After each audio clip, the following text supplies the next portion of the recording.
Hi traders, in today's video we'll be taking a look at our thoughts on the current price of the S&P 500 index, as well as an important lesson that everyone needs to learn when it comes to investing in pretty much anything. Stay tuned. I'd just like to start this video by thanking everybody for the amazing support they've given this channel over the past couple of weeks. And I'd like to remind everybody to like if you enjoyed the video, comment down below if you have any questions, and of course, subscribe and hit that alarm bell if you want to receive more daily content on the current happenings of the financial markets. To start with, I'd like to take a look at the S&P 500 and talk about our thoughts on this current market and the conditions that have been happening to get this market to where it is. Whenever you're looking at technical analysis on any chart, the best thing to do that I've found over the years is actually to start on the largest time frame and to recognize where the market has been over a period. Now, this doesn't matter if you're a 1 hour trader, a 4 hour trader, or a daily trader. Everything about trading is being as informed as you can be about the charts and about what things have happened. So here we have the monthly S&P 500. If I was looking for key support resistance levels in terms of longer term, I would always start with this. I would put certain support resistance levels on my charts that are at key points, and I would actually probably label them in a certain color that I know is monthly support resistance, and I'd leave them there. And this means that when I come back in the future, if I ever see price around that point and I wasn't on the higher time frames, I would see it. So the monthly, we've talked about this one on the channel quite a few times and where we think potential could be over the longer term. What's interesting about the Friday close in terms of last week was that we got a shooting star candle, and that's been followed up by a gap open in the futures today.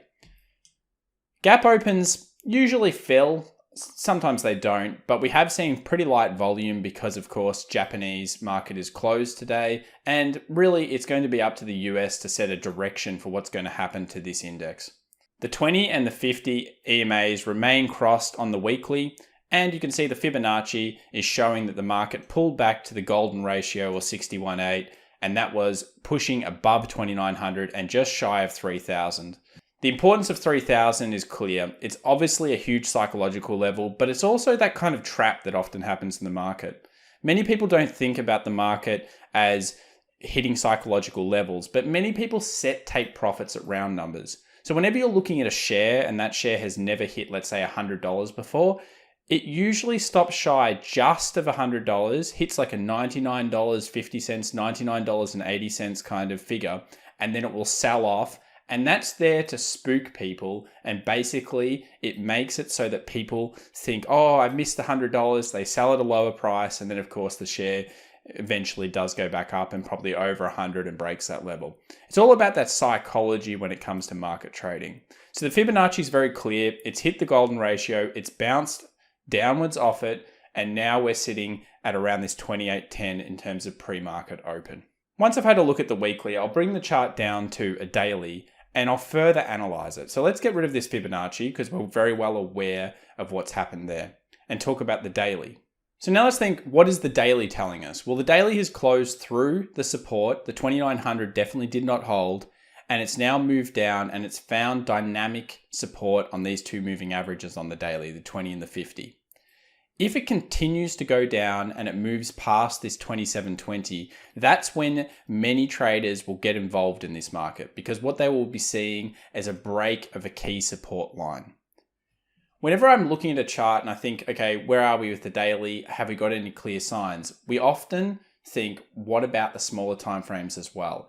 What kind of pattern or potential price action are we seeing there? So it's about breaking down the charts. We know the weekly shooting star is there, but we also know that we want that little bit of further confirmation, because at the end of the day, the Fed is propping this market. Everybody is aware of that. Everybody knows that the Fed can make a decision. And when you're shorting a market where the Fed is artificially holding it up, you do need to be careful. So let's now have a look at the 4 hour and get our thoughts.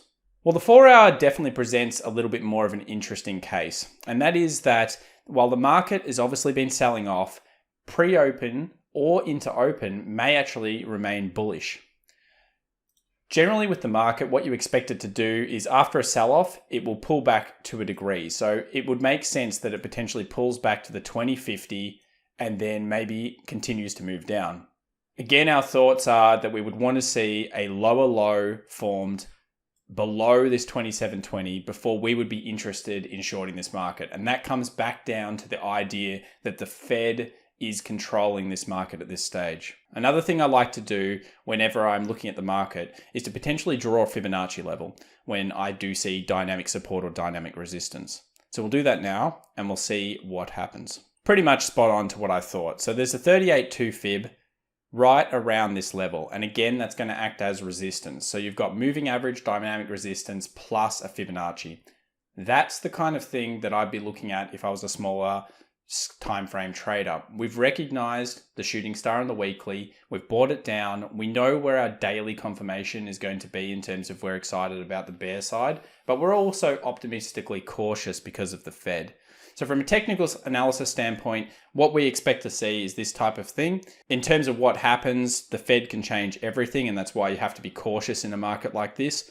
But that's the kind of price action analysis we generally do. And we'll be doing more of this on the channel as we move forward with daily videos. Now let's talk about what I think is more interesting from an investment standpoint. And it's a lesson to be learned whenever you are investing. And believe me, I've been burnt by this kind of scenario before. When we're talking about risk versus reward, everybody knows that if you risk $100 and your reward is $200, then of course that's a pretty good trade, especially if it's going to happen with a high probability. What we have here is the SPY, and we can see volume. And volume is kind of a key indicator to a degree of the type of investors that are in the market. Now, volume will always spike. Of course, in a bear market. As we saw here, volume was incredibly large through this sell-off. And then on the movement up, volume has decreased significantly. However, it is still well above where the market was in the previous pretty much year to year and a half. And that's because people were struggling to find investment value in the overall index in the last couple of years. It was doing well. It was at the end, or some would call it the end of a standard bull cycle. And now we have seen an amazing amount of volatility and therefore higher transactions come into the market. But what does worry me is that we have returned to halfway. And if you did an average of all the volumes across the board, it is on thinner volume. That can mean bigger traders are not involved in the market. And it does beg to question what is happening and what will happen.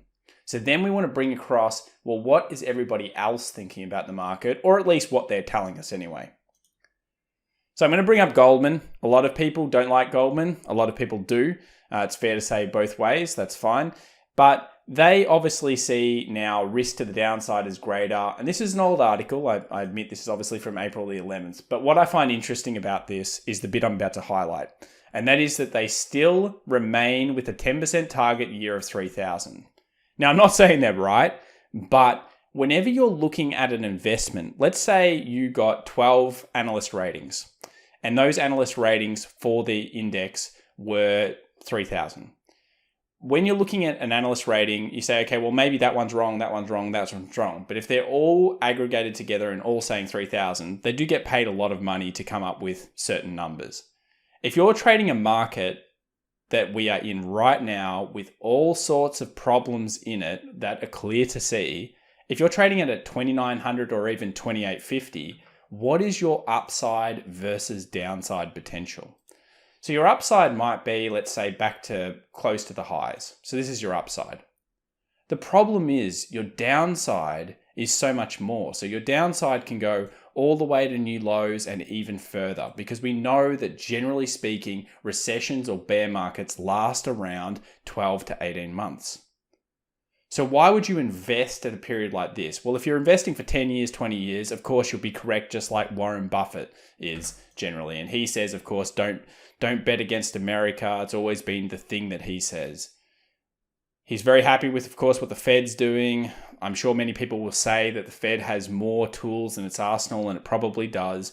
But at the same time, it's about thinking, what is my upside potential for this investment over the next 12 to 18 months because you want to make your money work for you versus the downside potential. And I think that's a kind of scary thing when looking at long-term investment in the SPY or in the S&P 500 right now. Another thing I want to bring up in this video is that so many investors, especially really rich guys, have a ton of money on the side ready to reinvest. Now, this is not uncommon. Of course, when you're really, really rich, it's usual to have a decent amount of money to take advantage of opportunity. But this recent article on April 30th, it shows investors and business owners are largely optimistic about the global's long-term trajectory, but 60% are waiting for a second stock market dip before buying more shares, the UBS poll published on Wednesday revealed.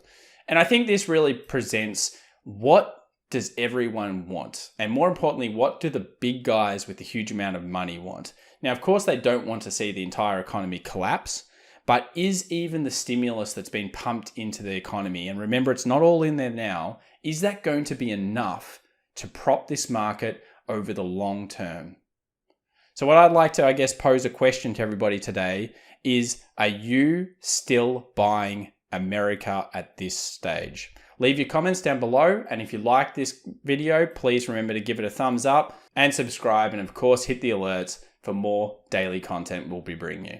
Thanks very much, everybody. See you in the next video.